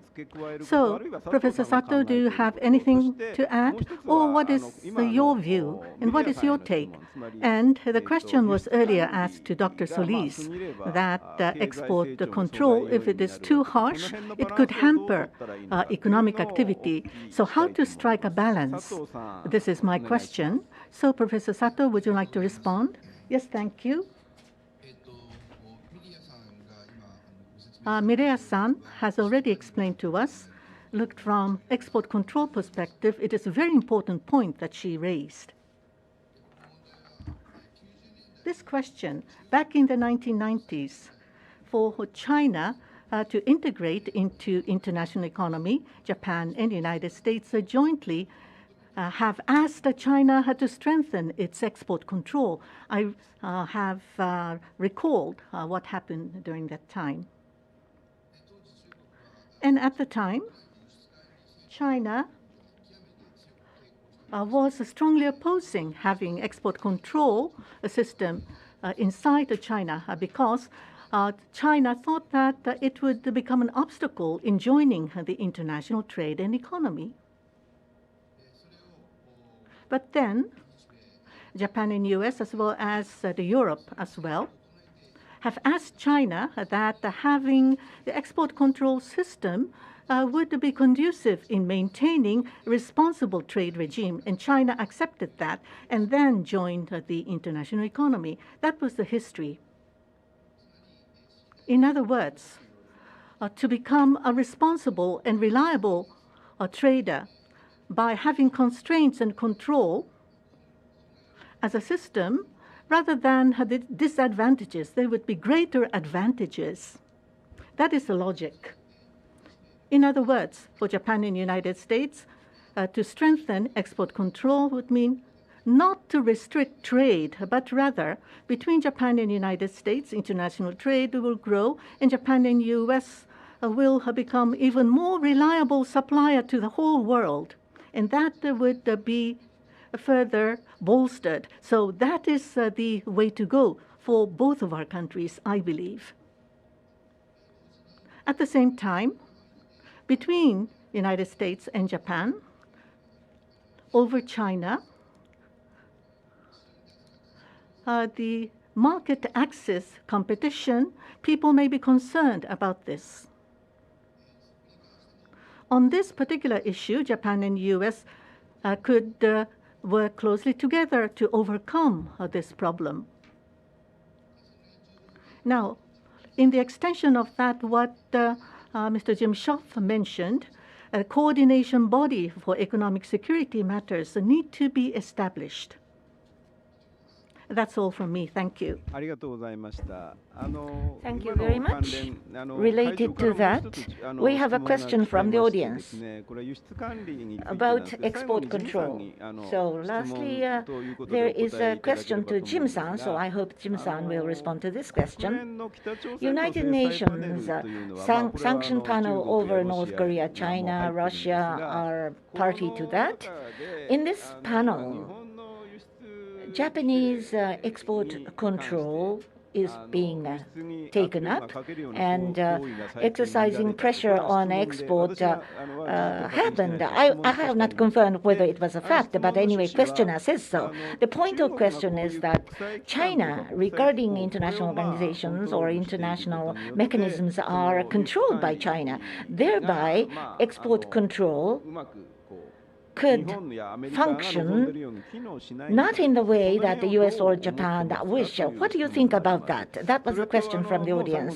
And this is going to be the last question in terms of time. So Jim-san, what do you think of export control and economy? Do you have any point about the relationship between the two? So Jim-san, floor is yours.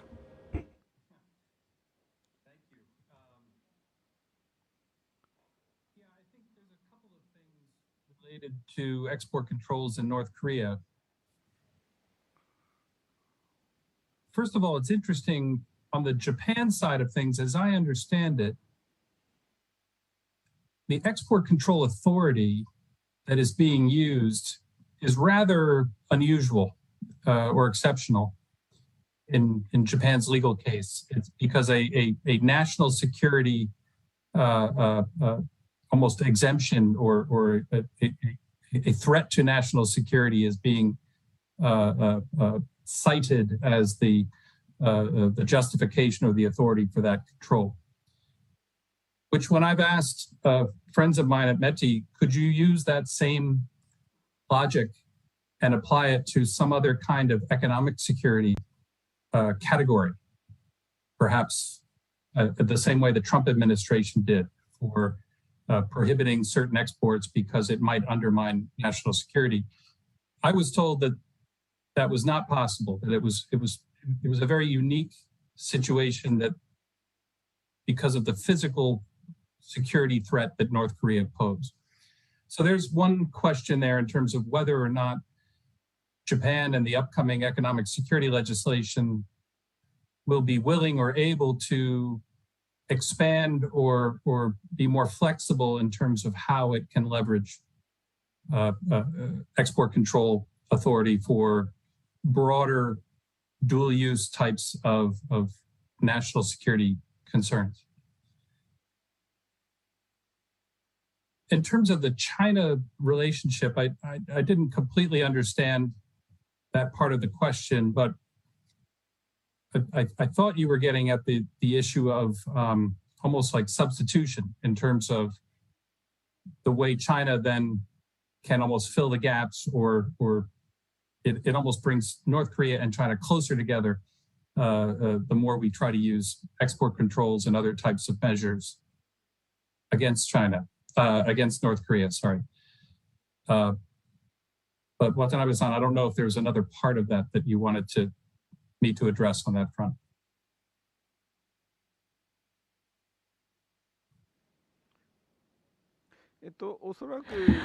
Most probably, I think what you said was included. So generally, United Nations and international organizations are skillfully utilized by China to their advantage. That is the concern. I think that was what was meant in the questions. So basically, you have already responded to the question by the questionnaire. The concrete examples, I have not confirmed what this audience says. So eventually, this point will become a problem. And if time comes, we can debate that. But in the interest of time today, I would like to conclude. But lastly, actually, we have produced working papers. This is the work in progress. So, if possible, we would like to have a real face-to-face discussion, and we would like to produce a policy recommendation. This is the work in progress. I just wanted to share with the audience what we are working on. Today, we have Matake Kamiya from Defense Academy. He was unable to come, but Kamiya-san's paper has been uploaded already on the site called INA. Very important policy recommendations included. From our foundation, the visiting researcher Nakamura-san and Yamaguchi Noboru-san, Nakamura Susumu, Yamaguchi Noboru, these two people's papers are also uploaded on INA. So with such works, we would like to produce policy recommendations.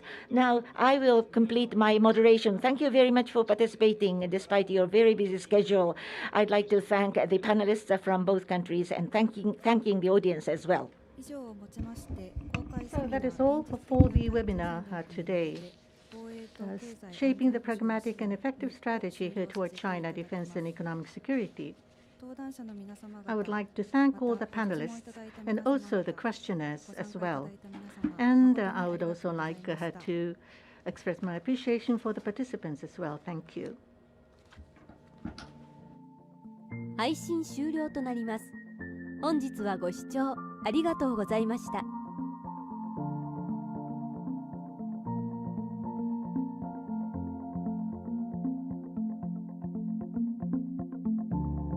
配信終了となります。本日はご視聴ありがとうございました。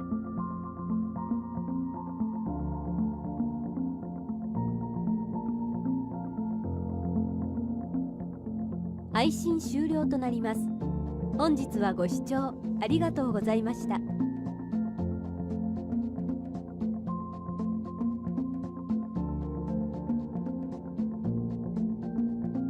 配信終了となります。本日はご視聴ありがとうございました。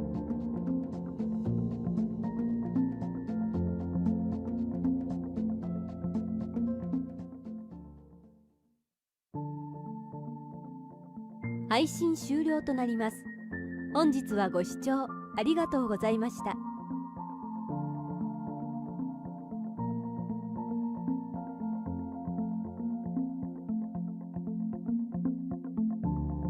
配信終了となります。本日はご視聴ありがとうございました。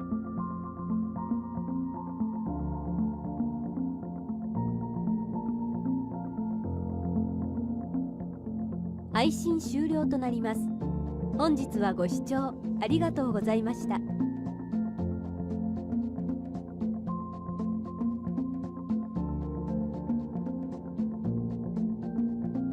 配信終了となります。本日はご視聴ありがとうございました。